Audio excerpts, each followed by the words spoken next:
Google wants you to experiment with their AI models. And that's exactly why they have come up with the Google AI Studio and made it free for everyone to play around with. So in this video, that's exactly what I'm going to do. I'm going to play around with the Google AI Studio and focus on image editing. We're going to dive straight in and see how we can come up with all sorts of image manipulation from simple text prompts. We will generate images from scratch. We will create stories viewed from different angles. We will play around with consistent looking characters that is now easier than ever to generate. And I will show you a whole lot of other cool image editing tricks that are now available to everyone. All right, so that's what's on the menu. Just remember, all the tools I'm going to show you are completely free and you already have access to them. The thing is, you might not know them. So that's exactly what I want to do with this video, to show you what these tools are all about, what you can do with it, how good they are, and how you can start using them. Let's go. All right, first thing first, we need to get you guys to the Google AI Studio. So there are two different ways you can get there. You can simply Google AI Studio, you'll find it, or you can get straight to this URL right here, aistudio.google.com. And you will land on this page right here. Now, one important thing, if you want to have access to the full shebang here, it's recommended that you log into the AI Studio with your Google account. So you can see here with my profile picture that I am indeed logged in, okay, with my Google account. It's pretty simple, and I realized that in order to save your prompts, you see here I have a few different prompts already in my library. You need to be logged in because these prompts will be saved, these conversations, on your Google Drive account. So from here, it could be a little bit intimidating. It's not as straightforward, as clean of a user experience as a ChatGPT or even Canva for generating images, but don't be intimidated by this. It is a different platform. It's geared for developers to experiment with this, but I'm going to guide you step by step through what you need to do in order to access the image editing features. Go to the models right here. By default, it should be Gemini 2.0 Flash. So scroll down this list right here and look for Gemini 2.0 Flash Image Generation Experimental. So that is the model you want to select here in the model picker, okay? Gemini 2.0 Flash Image Generation Experimental. So if you hover over the model's name, you'll have some additional information here. I think what's important and relevant to us users is the rate limits. So here we know it's a free model and you have 1,500 requests per day and you have 10 requests per minute. RPM means request per minute. So 10 requests per minute is pretty high. 1,500 requests per day is also pretty high. So I don't think anyone is going to reach that limit here. Now, how would you know you are in the right place? Well, you should see this thing right here, okay? Image editing with a croissant kind of like icon, visual story, and birthday card. If you see these three ties right here, it means you've picked the right model and you're now ready to start playing around with images. Now, I promise I'm not going to show you one more croissant editing demo to show you how Google AI Studio works. That's what's going to happen if you hit that first tile right here. But when you are here, you can start editing. You can start prompting directly from here. So make sure you are positioned on create prompt. And from here, you can simply type in your first prompt. So let's imagine a story, okay? Let's type in, I want to create a story about a cute, fluffy, white hamster called Harry riding his Brompton-like bicycle around the city in the morning rush hour. Okay, so Brompton is a brand of foldable bicycle. You might see one in the background here. I love this bicycle. It's super practical. Anyways,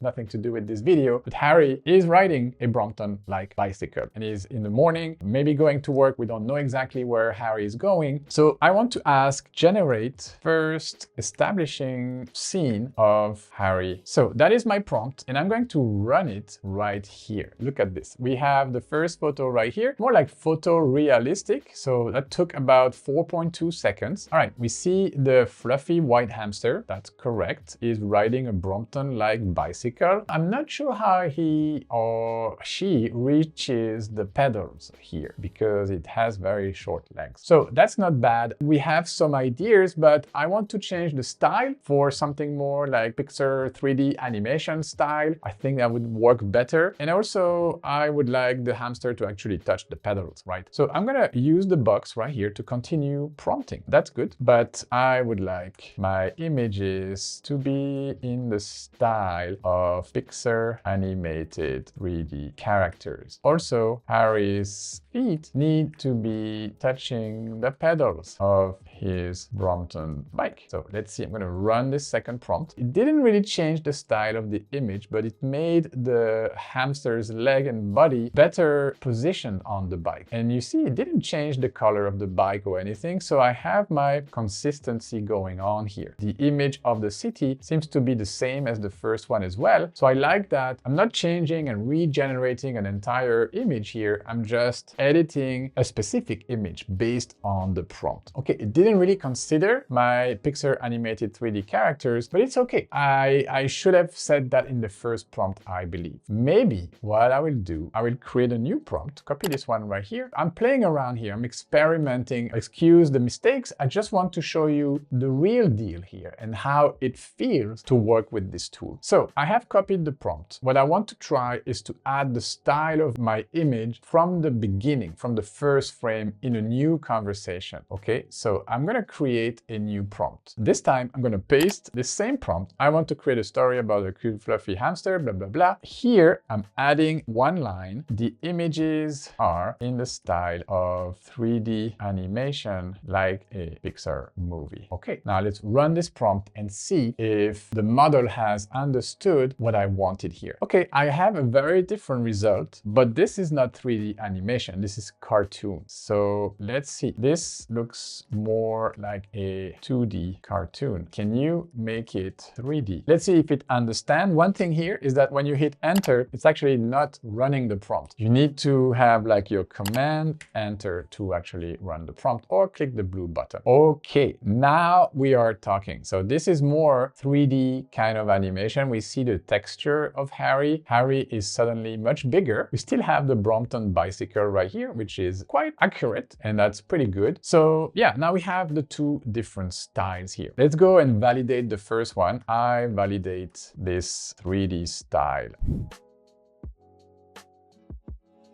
Okay, and now is where I want the model to really generate the storyboard, okay? I want to ask it to generate a few different scenes from that story, shot from different angles, and like kind of like telling the story of what's going to happen next. I validate this 3D style. Let's continue in this exact same style. Please generate 5 different scenes of that story shot from different angles. The plot is Harry is running late to school and needs to hurry up. Let's do this and run the prompt. So here I am expecting the studio to give me 5 different scenes, so 5 different images that will be shot from different angles and at different stages of the story. So there we go. We are actually seeing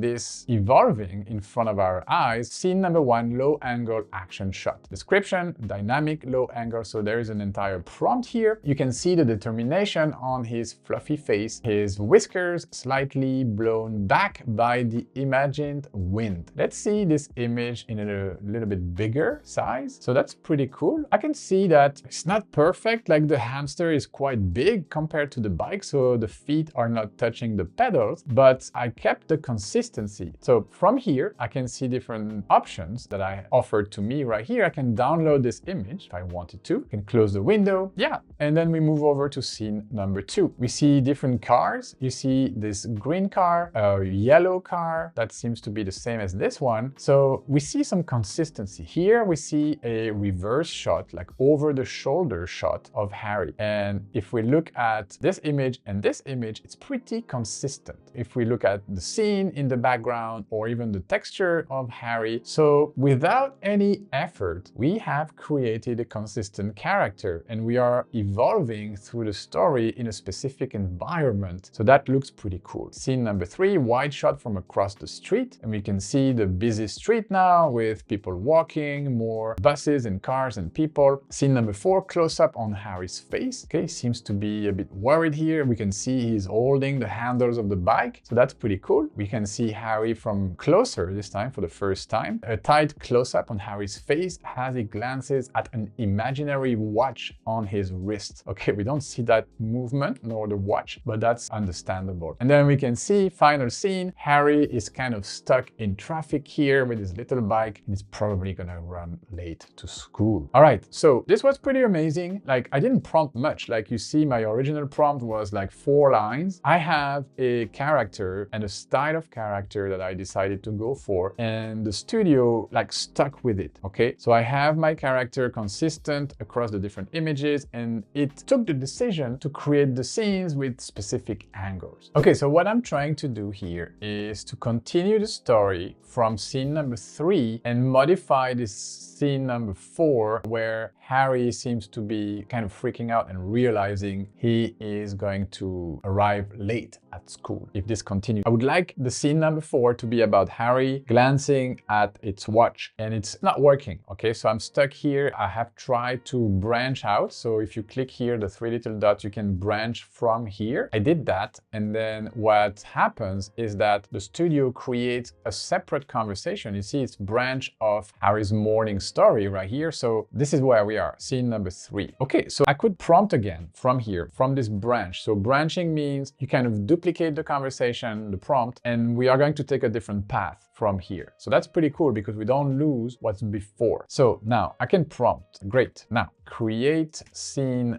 4, Harry realizing he is running late. Okay, so Harry needs to glance at his watch and see he is late to school. Okay, let's run this prompt and see if it can. This failed to count token image keep popping here, so hopefully it's not gonna affect the outcome. All right, so description, a close-up of Harry on his bike. Good, please run this. Okay, so this prompt is good. Generate scene 4. Trying to generate this scene 4, which seems to be stuck, and run this and see if I can get the visual. There you go. That's what I needed. Okay, so you see, it's not a straight road. Like, creating that story is relatively easy, but sometimes the model will have its fails. Okay, let's call it like this. The model is still in its early stage, and it's definitely not a finished product. This is an experiment. It says here in the lower left corner, this experimental model is for feedback and testing only. You see this here? No production use, meaning this is not a fully baked product. It's just Google putting it out there in the hands of everyone for people to experiment with. That's what we are doing. That's why I decided to create a video of this kind, where you see my errors, you see the problems I'm running into, because this is not a production tool. This is not something ready to create amazing results every single time. You'll have to kind of run with this. Okay, great. So now give me scene number 5, Harry stuck in traffic in the city. Okay, let's see. I'm gonna run this next prompt. I have,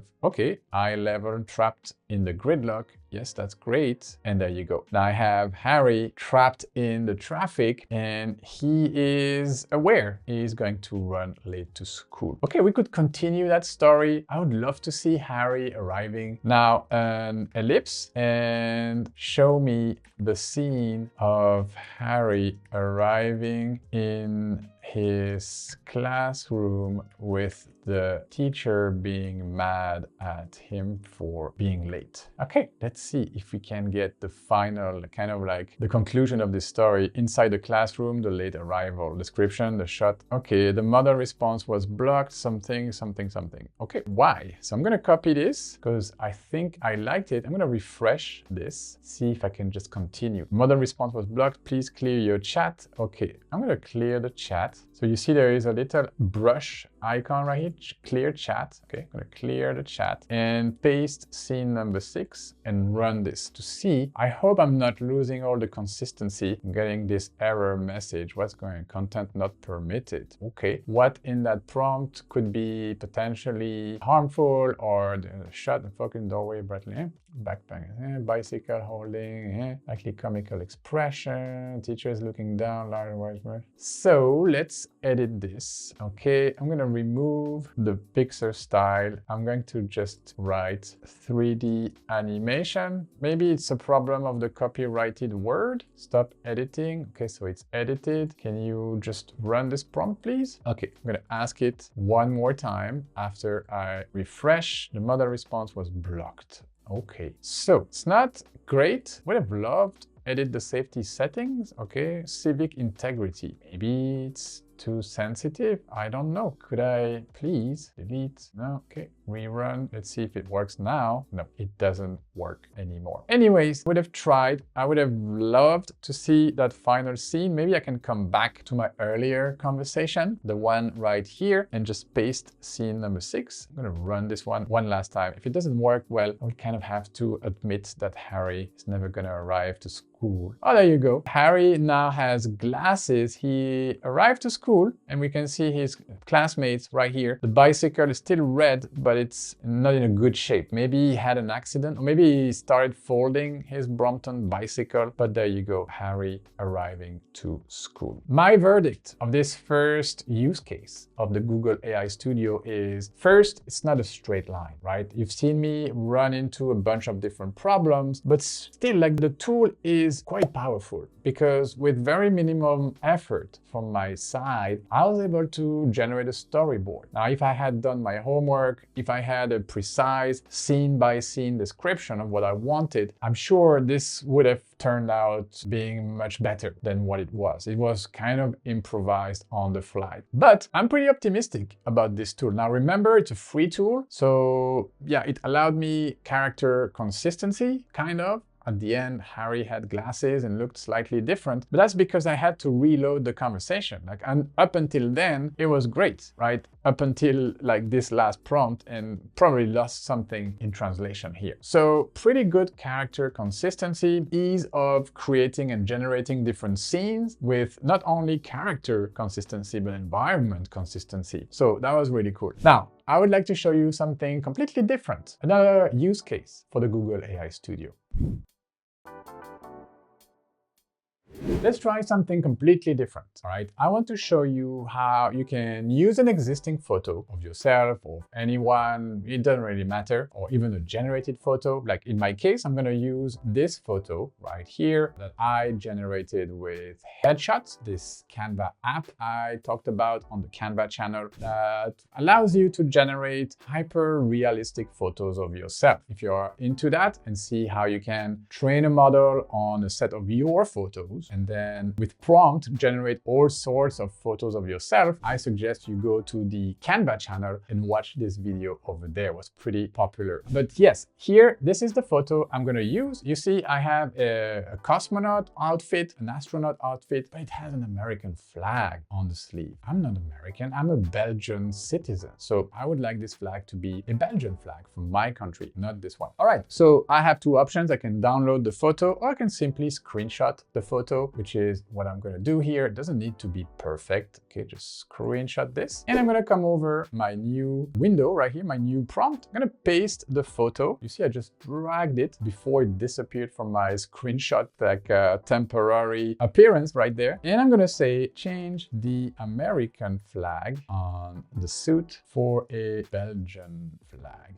Let's put the proper capitalization here, American. So change the American flag on the suit for Belgian Belgian flag. Let's see if the model understands that and how thorough that would be, how accurate it would be able to regenerate an existing photo. It's taking longer. All right, so here we have something that is quite disappointing, in my opinion. This is not bad, but we can see it's just an image of a Belgian flag just slapped onto the previous image. So my original image has not been modified, it's been respected, but this integration is not great. So I'm going to tell the model, it looks like you slapped a flag onto my image. Can you try to make the flag look more realistic, integrate it with the natural movement of the original photo? Let's see if it can do better, because this was not great. To be honest, guys, I was expecting better. All right, it's not much better, slightly better, but it's not great. Also, I'm seeing that the resolution on my original photo is kind of decreasing here, okay? We see the original one, this one right here. You see the skin, the beard, everything is very smooth here and realistic. And the more we progress into the prompts, the more we lose. The second one, we didn't lose much, slightly, but not much. But the third one right here, you can start seeing the texture of the beard and the skin kind of decreasing, my hair as well. So it's just a trait of this model. The more you prompt with the same image, the more the resolution will decrease. So there are ways around that. A lot of people are talking about using an image upscaler to then upscale any output you might get from the Google AI Studio to just regenerate these missing pixels that are causing the loss in quality. I'm not going to get into that in this tutorial. I just wanted to show you something. I'm going to try this with an easier use case. Okay, I'm going to show a different photo of myself. All right, so I have here my folder with all my generated images. Okay, let's go with this one, RonDi in a suit. Okay, so this is the photo I'm going to use. This time I want to show you another way. Instead of screenshotting, I'm just going to download this. There you go. Come back to the AI Studio right here. I'm going to use the plus button right here to upload a file. And we can see different options that the studio gives us. We can upload from my Google Drive, upload a file, record audio, use my camera, or a sample media. Okay, I haven't tried all of these options. I will let you try them. But for me right now, I'm just going to upload a file, go back to my downloads right here, and it should be right here on top of everything. Yes, so this is the one I want to upload. It is right here. And I'm going to ask the studio to change the color of the suit and tie for a flashy yellow color. The shirt remains white. Okay, let's try this prompt. I hope it's gonna work. There you go. I look good. Oh, look at this suit, like it's shiny. Almost need some sunglasses to look at me. All right, but the image hasn't changed. Okay, so everything else remains the same. This is pretty amazing. Obviously, I lost in quality. See, that's what I was telling you guys. You know what? I'm gonna download this photo. All right, let's compare the two photos side by side here. This is the original and this is the generated with the yellow outfit. I think it did a great job at really like changing the color. You see the shirt is the same, like the same lines. Even this little hole right here in the suit is the same right here, the same exact place. I look the same. It's just that the photo is of lesser quality. Now, again, I don't think this is too much of a problem because I could then run the image through an image upscaler. Could be in Canva, could be something else. I know there are some good ones out there to get back the quality I am missing here. Okay, this was successful. Let's move on to another use case. I have a few more things I want to show you, and obviously there are so many use cases. This is just the tip of the iceberg, guys. I just want to put the tool into your hands so that you start experimenting with it. Okay, so I'm not pretending to cover all the use cases, just showing you what it can do. The next use case I want to talk about is product replacement. Okay, this could really change the game when it comes to influencer marketing. We've seen already the rise of AI influencers, right? So what are these? Well, it's just AI generated characters that are being used on social media to promote products that brands are willing to pay because this AI avatar of an influencer that they have generated, created, looks so real that it's interesting interesting for brands to work with accounts like this. So let's use that case, okay? And let's admit this lady right here, this is just an image I found in the Canva library, is an influencer, okay? Let's admit this. I'm gonna screenshot this photo right here, and we are going to see if we can change the orange juice bottle for something else, okay? So I'm gonna grab her directly and boom, straight into the studio right here. And the prompt I'm gonna be using is the following. Have the woman hold a can of Red Bull instead of that orange juice. Okay, so everybody knows the energy drink Red Bull. I don't like Red Bull. I don't drink Red Bull. I used to in my student years, but it gave me insomnia, so I just stopped using them. So there you go, guys. Here is the influencer holding the Red Bull. Kind of like the Red Bull, we can recognize the can. It's not perfect. We can see some AI hallucinations there,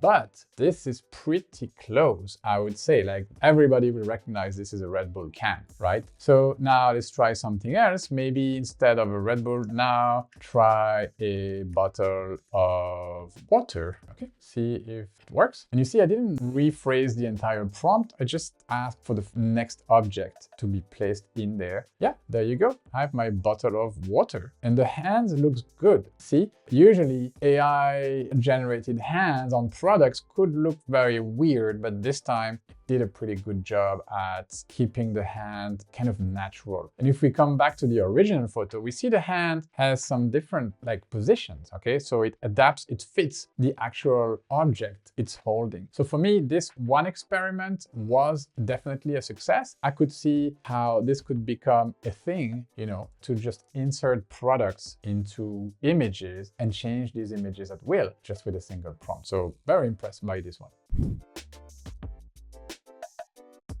And since we are talking about AI hands, another thing you can do with the Google AI Studio and its image editing functionalities is to fix the AI hands. You know, when the hands are all crooked and weird and unnatural, this might happen with a lot of AI generated images. Actually, it happened to me with this image. Like I tried to generate myself climbing a mountain and it really gave me some horrible hands. So now, if you are sensitive about distorted images, skip the next 30 seconds. I mean, it's not gore or anything. It's just like the image is like weird hands. So for those of you who are not faint of heart, this is what the model generated for me. You see clearly distorted hands right here. So pretty ugly hands. All right, so I'm gonna grab this photo, same thing, just gonna screenshot the photo from here, move over to the studio, create a new prompt and drop this right here. Okay, my image is going to load and the prompt I'm going to be using is the following.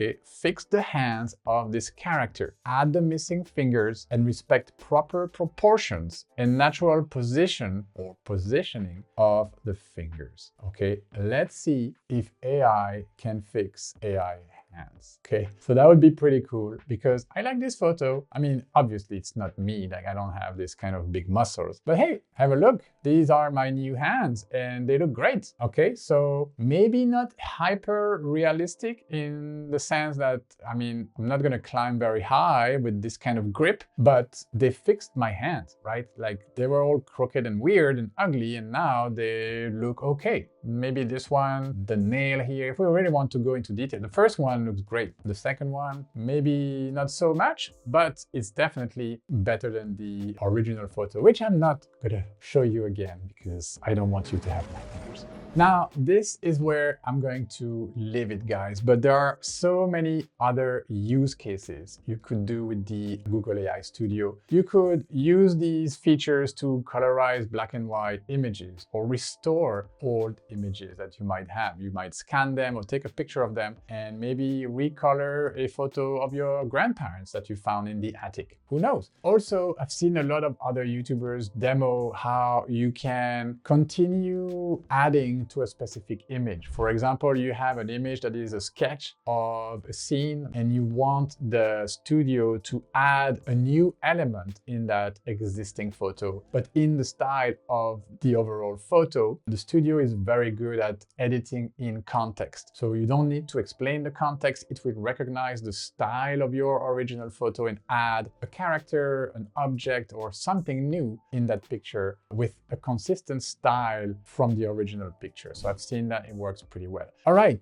I hope you enjoyed my trial and error with the Google AI Studio. There are so many other things. Like, this is just the image editing functionality of the studio. There are other things you can do with the studio, amazing things you can do in the studio. And I will continue to demo them to you. I might create an entire playlist about the Google AI Studio because it really blew my mind. All right. So if you are not yet subscribed to this channel, there will be a button right here that you can click to follow our AI tutorials. And this playlist right here is going to tell you how to become a pro user of ChatGPT in just a few videos.